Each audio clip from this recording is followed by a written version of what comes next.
Good morning, everybody. I'm Muriel Bowser. I'm the mayor of Washington, D.C. We are in the John A. Wilson building, and it's our city hall. I'm joined by the chief of police, who you'll hear from shortly, Assistant Chief of Police Jeffery Carroll, Deputy Mayor for Public Safety Lindsay Appiah, and the City Administrator Kevin Donahue. I want to begin by thanking the Metropolitan Police Department for their efforts over the past 2 weeks to keep students in the campus of GW stay safe. MPD has maintained a presence at GW throughout these protests, and that presence has allowed for an informed and effective response. I also want to thank the broader DC community. As tensions have escalated on campuses across our country, our community has been measured with our words and actions, and we have demonstrated and upheld our values and constitutional responsibilities. I want to be clear that our responses to demonstrations is always rooted in public safety and constitutional responsibility. And the chief and her team are the experts in public safety and always have the final word on how our resources are deployed. MPD, as you know, you've heard me say, is the best in the business at keeping people safe during the exercise of First Amendment demonstrations. So with that, I'm going to turn it over to MPD for a statement and to take your questions. Chief Smith. Thank you, Mayor Bowser. Good morning. I'm Pamela Smith, Chief of Police for the Metropolitan Police Department. Let me first by saying the District of Columbia and Metropolitan Police Department support individuals peacefully exercising their First Amendment rights. But as the Chief of Police, I need to be and am always guided by public safety. This space has been no different, where I have been constantly reviewing information and intelligence to be able to make sound decisions about the George Washington University protests based on policing and public safety. Since the start of the encampment on GW's campus on April 25th, the Metropolitan Police Department has been supporting GW in assessing and monitoring the First Amendment activities. They began very peacefully. But over the past few days, we began to see an escalation in the volatility of the protests at GW. This started last Thursday when a GW campus police officer was pushed by protesters and an item was grabbed out of the police officer's hand during the performance of her duties. On Monday, MPD learned of more indicators that the protest was becoming more volatile and less stable. This included a simple assault reported to GW police, security probing of a GW building, indicators that counter-demonstrators were covertly in the encampment, and information that protesters from other schools were traveling to GW.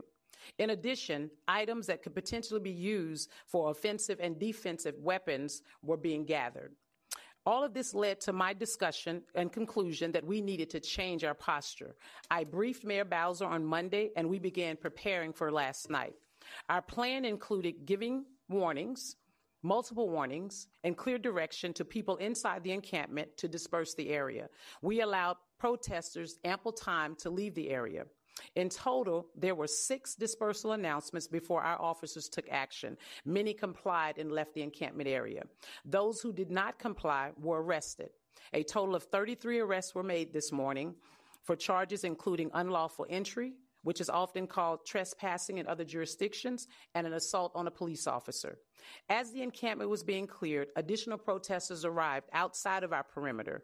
These individuals engaged our officers at 20th Street and Pennsylvania Avenue. Our officers did deploy pepper spray, and some of the 33 arrests were made at that location. Moving forward, MPD will continue to be supportive of universities or other private entities who need assistance.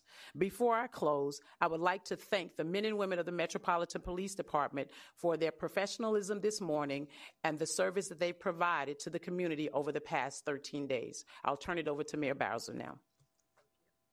Any questions for the chief? If you could just introduce yourself, please, and your outlet. You said you went through the specific incidents, and those were a marked change from the previous protests. That's correct. So you decided Monday you would go into be specific? After, based on what I just shared with you, after the intelligence, that the information that was shared with us, and the series of events that I just articulated, we made a decision on Monday after other things were also revealed to us that was happening inside of the encampment to move forward with clearing the encampment this morning. And did you notify the school beforehand? We did. Yes, sir. Hi, Tom. Good morning.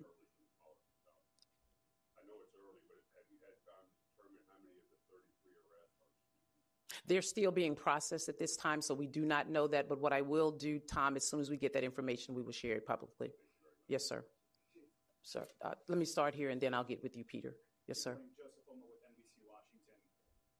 What happens next here? We talked to several protesters who said that they intend to come back and in even a bigger form. What happens next? Well, as you know, here in the District of Columbia, we allow individuals to exercise their First Amendment activity. In this particular location where there's private property, we will not allow them to encamp in that space anymore. As you know, I think you know that we're the best in the business when it comes to crowd management, and we will follow our protocols with respect to that. So no more protests on the campus of GW? I cannot tell you. That's the president's decision to determine if she will allow protests in other areas of the campus. But as of the area that we have now secured, there will be no protest in that area. Peter? Chief, very quickly, you mentioned one APO arrest. Are there multiple APO arrests? There were, for this morning, yes. There were multiple APO arrests. That is correct. Inside the quad this morning, there was one arrest for assault on a police officer. And then outside of the perimeter around 20th and Pennsylvania Avenue, there were other arrests specifically due to assault on a police officer. No, there were 29 arrests inside of 30, actually, with the one that assaulted the police officer. But 29 were charged with unlawful entry. So 3 APOs and 29 unlawful entries. Yeah, something like that. If you're maths, my math don't math all the time. Sir? No serious injuries to any of our officers. We do not determine at this time that there were any serious injuries to anyone within the public. Obviously, we did deploy some pepper spray, but other than that, we don't have any additional information regarding injuries. Citation arrests or? Citation arrests, that is correct. Yes, that is correct. Even APOs for citation arrests? Not the. They're still being processed. They're still being processed, Peter. Sorry about that. Yes, ma'am.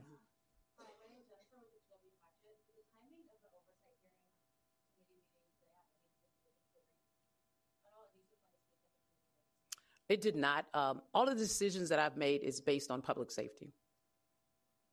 Let me jump in, Chief. I had the opportunity to speak with Chairman Comer this morning, and he expressed his interest in making sure the city and the chief could focus on this ongoing operation. I expect that hearing will be pulled down.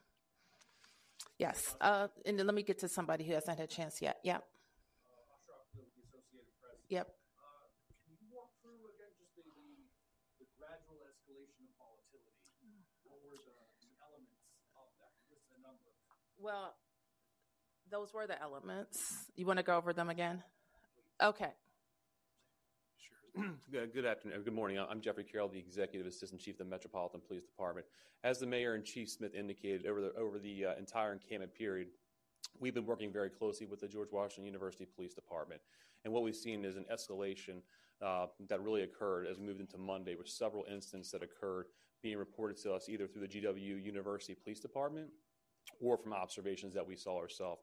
Some of those things include, as the Chief mentioned, the assault on the GW police officer, where they took an item from the police officer, and then they also assaulted the officer. We also observed indicators within the encampment that would alert us that potentially they're gathering weapons, improvised weapons, and things like that that's there. Additionally, we had reporting that individuals were probing buildings on campus with the potential to try to enter those locations, and there was actually some individuals yesterday on Tuesday that were located inside of a university facility that were not supposed to be there. So again, all these different things that came together, the indicators that we have, taking the intelligence that we had, and also what we learned from other universities, some of these indicators continue to raise the concern from the Metropolitan Police Department, and that's what really caused us to change our posture to ensure that we can maintain the safety not only for the demonstrators that are there in the encampment, the students at the university, but also the community as well. So, Chief, were they trying to take over one of the university buildings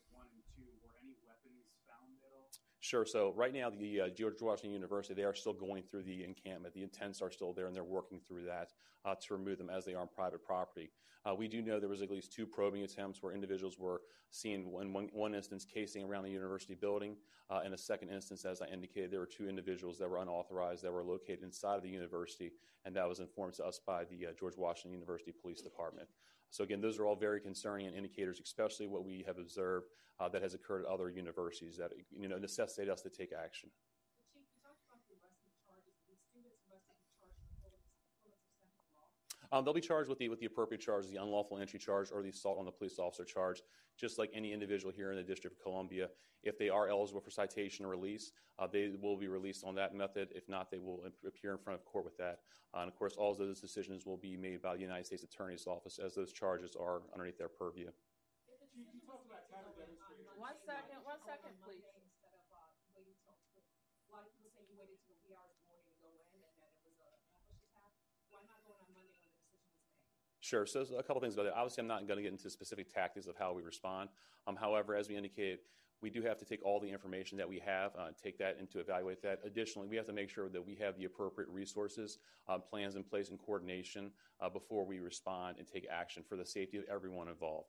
If you don't have the appropriate resources and plans in place, then that's not a good situation. That's not some situation we want to put the students in or we want to put our police officers in. Chief, you talked about counter demonstrators kind of moving into the encampment as well. I just want to be clear. Does that mean you thought people that were not necessarily aligned with the pro-Palestinian side were also moving into the encampment and potentially getting ready to cause more volatility there? We had received some information that individuals that had been in other universities had potentially come to George Washington University. There were some postings out there with that. Additionally, we had counter-protesters, some that came through and that were known to be counter-protesters that were assaulted. That assault was reported to the George Washington University Police Department, who relayed that assault to us on Monday morning. Additionally, there were messages that were left inside of the encampment that alerted us that there was covert counter-demonstrators that had been within that area as well. Yes, ma'am. ABC News. It's not uncommon for college students in DC to support other college students in protests. Did you have any indication that these students that were coming from other campuses were outside of the DMV? We did. The post I'm referencing did have indications that students that were, or I shouldn't say students, individuals that were at Columbia University were coming to George Washington and may have actually already been there. Yes, ma'am. Jordan with Southern News. Can you give us a number on how many officers responded for this morning, and then also moving forward the use of pepper spray this morning as well? Sure. So obviously we don't talk specific numbers of officers or tactics that we get into with that. But obviously, again, we evaluate what we have and we try to mitigate risk in the best way we can by deployment of resources, officers, using all kinds of information and intelligence that's out there with that. As far as the deployment of pepper spray, that was done in response to the assaults on the police officers that occurred. So it was not done to disperse any groups. It was the individuals who were assaulting the officer, and it was done to stop that assault and make the arrest related to that. And that was 3 individuals. Yes, the information I have this time, it was 3 individuals there was 3 uses of pepper spray that were there. Just to clarify, when you say they were assaulting police officers, they were trying to push through that barricade of bikes that they had? Yeah, so initially they were trying to break through that barricade there to get to the other individuals that had been arrested, and then eventually there were some punches that were thrown at the officers as they were trying to break through there, as officers were trying to stop that. And we began to reinforce that area there, but again, they tried to continue to assault to get to those other folks that had earlier been arrested. Do you have information that these were not students, these were outside groups that came in that altercation? So right now, the individuals are still being processed. So one of the things that we'll look at is once we have the full information and confirm their identities, we will coordinate with the university to determine if they are students or if they are not students. So we'll have the information. As Chief Smith indicated, we'll release that once we have that. How long does DC police plan to maintain a presence out there and any barricades? As we saw that there were some barricades. Sure. So at this point right now, we're maintaining a presence there as the university still has to get equipment in there to remove all the tents and the things that are there. The university does have some plans of what they're going to do in that yard area. We're going to continue to support them until those operations are there. Again, even after that, we'll continue to periodically check in. Obviously, we have a lot of other things that we have to do across the city, but we do support our universities. And we'll continue to be in communication with the Chief Tate and the GW University Police Department. Chief, have you been briefed on commencement that's coming up, or do you want to maintain presence through Sure. So again, we're not going to get into specific tactics. We have been in conversations, though, with not only GW University, but the universities within the National Capital Region, not only the Metropolitan Police Department, but the other law enforcement agencies. So obviously, it's one of the things that we are continuing to evaluate as we move closer to that time frame. I have a question for Mayor Bowser. Have you spoken at all today to President Ellen Granberg at GW? I haven't. I haven't, no. Okay. Do you plan on speaking with her about everything that's happened over the past couple hours? We're always speaking to, we've been in constant contact with GW throughout this process. Yes. Did you say earlier that you expected the Oversight Committee hearing to be postponed?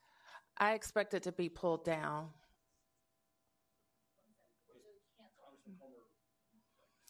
Congressman Comer indicated that he thought our energy today should be on our ongoing operations. I agreed. Yes. Mayor Bowser, so what are your thoughts as far as sentiments among students that Israel protests that are in support of the Israel side are getting more support than protests for pro-Palestinian causes? What are your sentiments around that? And how do you go, as far as protecting free speech? What the safety concerns? Yes, so MPD's response to First Amendment demonstration is apolitical. It is without regard to one side or the other, and it's focused on public safety. Any other questions? All right. Thank you, everybody.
Thank you.